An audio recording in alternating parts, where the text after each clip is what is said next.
After 115 losses this season, the Orioles have decided to not bring back Executive Vice President Dan Duquette and manager Buck Showalter, meaning the new GM is going to have to find the manager pretty quickly to replace Buck Showalter once they're hired. That will happen first. That's going to be the biggest task, Paul. Yeah. So right now, I think what's most important is me and you shoot around some names, start talking, and see who could maybe fit this position. Yeah, fit the managerial position, because we know that the GM is going to come from outside the organization. That could be any number of people. But let's limit the search for coach, for manager, to just a few names. We're going to hear a lot of names over the next few weeks, but I think it's good to look at some candidates now. I think so too. We picked just 4 today. We'll go over a few more next week. As we're going along right now, please comment with who you think would fit this position and maybe who you'd like to see possibly get an interview for the Orioles manager. Let's start with Mark DeRosa. This name's been floated around for quite some time because, of course, he actually interviewed to be the Mets manager at one point. He's now on MLB Network. He's an analyst there. He played 16 years in the big leagues. I like Mark DeRosa. I like him on TV. I liked him as a player, although he's never managed in his life. So to throw him in a team that needs a lot of work would be risky, but we're seeing it happen a lot in the big leagues. In fact, we saw it with Alex Cora and Aaron Boone, and they're doing quite well, both playing in the ALDS right now. It's funny, the state of Major League Baseball, where a guy who has no managerial experience and would be coming technically out of the broadcast booth is now seen as one of the favorites for the job. But that's where we're at right now in Major League Baseball. As you mentioned, though, 16 years for Mark DeRosa, 8 different franchises, a guy who is a .268 lifetime hitter. And if you want to have a good idea of how he'll be as a manager, I would say just watch MLB Network. He's loud, likes to talk, often runs into their breaks, you can tell, when they're trying to get him to be quiet. But he is a guy who really emphasizes fundamentals. Despite that, somebody who you will always see is looking and breaking down swings, looking at how guys are fielding. So that's something that I think has made him a candidate for managerial jobs, because they see the way that he analyzes the game and they say we could use that on our staff. Not to mention, you said his energy is something, and to have that in a young clubhouse like we know the Orioles is going to be, that's important too. You probably don't want a guy that's maybe older like Buck Showalter, Joe Girardi, whatever it may be. Plus, he's going to be inexpensive. He has no managerial experience like we talked about, so that plays a big role when they're cutting salary and payroll like we've seen them do. Yeah, and he's 43 years old, so of the 4 guys we're mentioning, he is the youngest. We've seen all of these young managers get hired. 6 managers were hired last year, and the oldest was 59, which, by the way, is the oldest on our 4 list today. Yeah, okay, let's move along. Mike Bordick, another young guy. We're talking and sticking with the TV analyst position. Mike Bordick, of course, played for the Orioles, so he would be a fan favorite. He openly said that he'd be interested in the Orioles managerial position. Again, no manager experience, but he played. He was the analyst, similar to Mark DeRosa, except he has this history with the Baltimore Orioles, which could help him. You see him in the infield giving instruction sometimes and coaching. This is a guy I'd look out for only because of his history with the team, the organization, with MASN, and plus I think he'd be a good manager. Would definitely be a fan favorite, I think, at this point. We've seen fans cling to guys like Rick Dempsey in the past, and Mike Bordick could be the latest of them. He's a lot younger than Rick Dempsey, as mentioned, 53 years old. Was known for his defense. He filled in seamlessly after Cal Ripken Jr. was on the backside of his career, spent 6 seasons in Baltimore, and was great defensively, one of the bright spots on those Orioles teams that really struggled. So I think fans could look to him, and potential front office could look to him as somebody who, again, emphasizes fundamentals, especially defensively. And for an Orioles team that really went away from it this year, 24th in fielding percentage in Major League Baseball, they need help defensively. That could be useful for a team that's looking to grow, guys who are 20, 21 years old. Yeah, exactly. An infield that needs, quite frankly, a lot of help defensively. This is a guy that would fit in. So please let us know what you think about pretty much our very own Mike Bordick being the manager of the Orioles. Would be fun to have him, too. We know him from our time at MASN. He's Who's going to fill in the analyst role if he goes? That's a good question, Sarah. You played for so many years in the bigs, you could fill right in. 16 years. Yeah. All right, moving along. This is a guy that I don't want people to go crazy about because we're not quite sure. However, a big name in Major League Baseball, Mike Scioscia. Former Angels manager, 19 years as the manager there. That's the longest tenured manager in all of baseball. He stepped down after this season. He's 59, but he's been incredible. I'm not really sure if this one will fit or if he's even going to want to come to Baltimore, but his experience speaks for itself. A legend with the Angels organization back when they were the California Angels. Won a World Series back in 2002 with them. Hasn't had a whole lot of success recently. His last playoff appearance with the Angels came in 2014, and his last playoff win with the Angels came in 2009.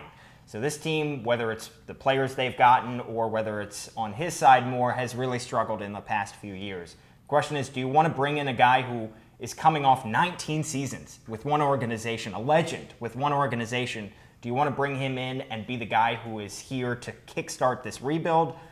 Doesn't necessarily fit, but we've seen it in recent years with Ron Gardenhire getting hired by the Detroit Tigers last year with a very young team. They went with a veteran manager to counterbalance the young roster, so we could see it, but like you said, I don't see it being a perfect fit here. Yeah, a .538 winning percentage, although we said it, his age is going to play a role. He's not one to probably get along necessarily on the same level as some of the younger managers with this young clubhouse they're going to have. But when you have guys like Mike Trout talking highly about a guy like Mike, he'd probably be a great fit, but he's going to be expensive, like a Joe Girardi, like other guys we're talking about, like a Buck Showalter even. I don't see the match. However, you know, I wouldn't be surprised if he got hired somewhere, whether it's in the front office or as a manager, just because of his ability to win in the big leagues and have such a good reputation all around baseball.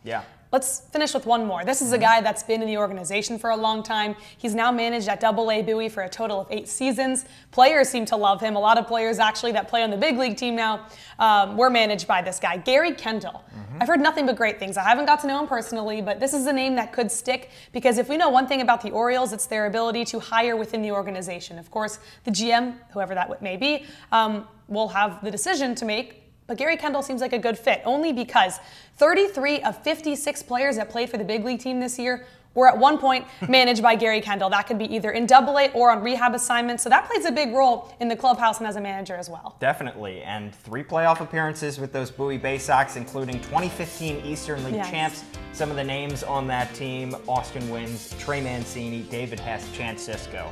So he's seen this current big league roster, and he already got a taste of some of the young guys like the Yusniel Diaz and the Ryland Bannons and the Dylan Tates, guys that they hope can be on the Major League team soon. Never got experience as a Major League Baseball player. Unlike all those 3 other possible candidates we just mentioned. And unlike any other AL manager who currently has a job, every other American League manager has played at least some portion in the major leagues. So would be a guy, but he still is, he's not exactly a young pup. He's 55. Would be a big step going from AA all the way up to major leagues, but I think he's somebody who they'll at least look at.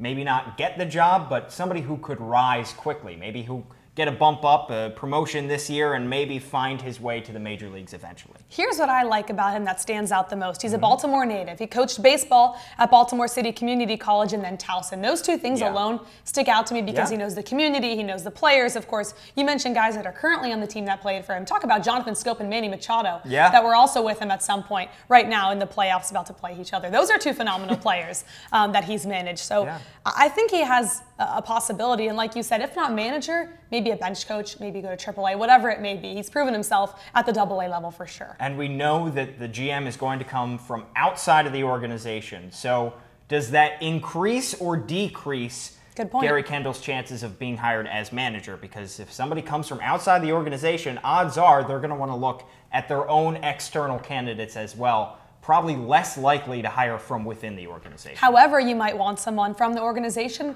because then they could help you. They know all the coaches, all the bench coaches, everything. Trainers. So that could be something to look at as well.